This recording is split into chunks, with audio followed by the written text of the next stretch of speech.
ছিটমহল বিনিময়ের নবম বর্ষপূর্তি আজ 2015 সালে স্থলসীমা চুক্তি বাস্তবায়নের মাধ্যমে 111টি ছিটমহল অর্জন করে বাংলাদেশ। এর মধ্যে লালমনিরহাটই পায় 59টি। অবসান হয় 68 বছরের বঞ্চনার।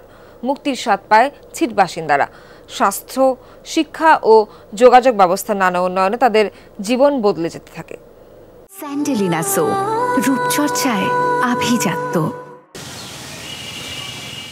একসময় এসব রাস্তা ছিল মাটির, এখন সেখানে বসেছে পিচ, চলছে ব্যাটারি চালিত রিক্সা, স্বস্তিদায়ক হয়েছে চলাচল।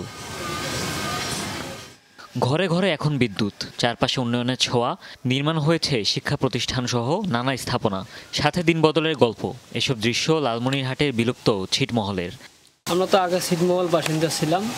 1 আগস্ট 2015 আমাদের ছিট বিনিময় চুক্তি হয়। প্রকাশ্যে লেখাপড়া করতে পারি, পরিচয় দিতে পারি যে আমরা বাংলাদেশের নাগরিক। রাস্তাঘাট, স্কুল, কলেজ, এগুলাই আমরা পিছিয়ে ছিলাম। জমির কাগজপত্র ছিল না, বিদ্যুৎ ছিল না, ভোটার আইডি কার্ড ছিল না। 2015 সালের 31 জুলাই রাত 12টা 1 মিনিটে মোমবাতি প্রজ্বলনের মধ্য দিয়ে অবসান হয় দীর্ঘ 68 বছরের ছিটমহল অধ্যায়ের। স্থলসীমা চুক্তি বাস্তবায়নের মধ্য দিয়ে বাংলাদেশ প্রায় 111টি ছিটমহল, এর মধ্যে লালমনিরহাটেরই 59টি। স্বাধীন দেশে নাগরিক হওয়ার স্বাদ পায় ছিটের বাসিন্দারা। বাংলাদেশি একটা নাগরিক পাচ্ছি, যেটা হলো ভোটার আইডি কার্ড। আর সিটের মধ্যে কিছু উন্নয়ন হয়েছে, সেটা হলো রাস্তা, যেমন একটা স্কুল। এখানে সুযোগ সুবিধা হাতে বঞ্চিত ছিল, কিন্তু এখন ছিটমহল বাংলাদেশ হওয়াতে অনেক সুযোগ সুবিধা পাচ্ছে। বিশেষ কিছু বাজেট বা প্রকল্প করে ছিটমহলগুলো আরও উন্নয়ন করার দরকার। দীর্ঘ 68 বছর যেহেতু পড়েছিল, এখানে যেহেতু পড়ছে আরও করার দরকার। জেলা প্রশাসক বলছেন, পিছিয়ে পড়া এই গোষ্ঠীর উন্নয়নে নেওয়া হয়েছে নানা প্রকল্প।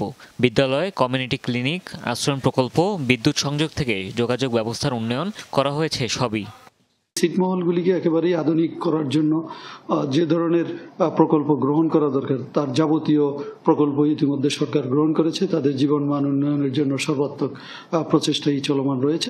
লালমনিরহাট ছাড়াও পঞ্চগড়ে 36টি, কুড়িগ্রামে 12 ও নীলফামারীতে 4টি ছিটমহল বিলুপ্ত হয়েছে। হুমায়ুন রশিদ, যমুনা নিউজ।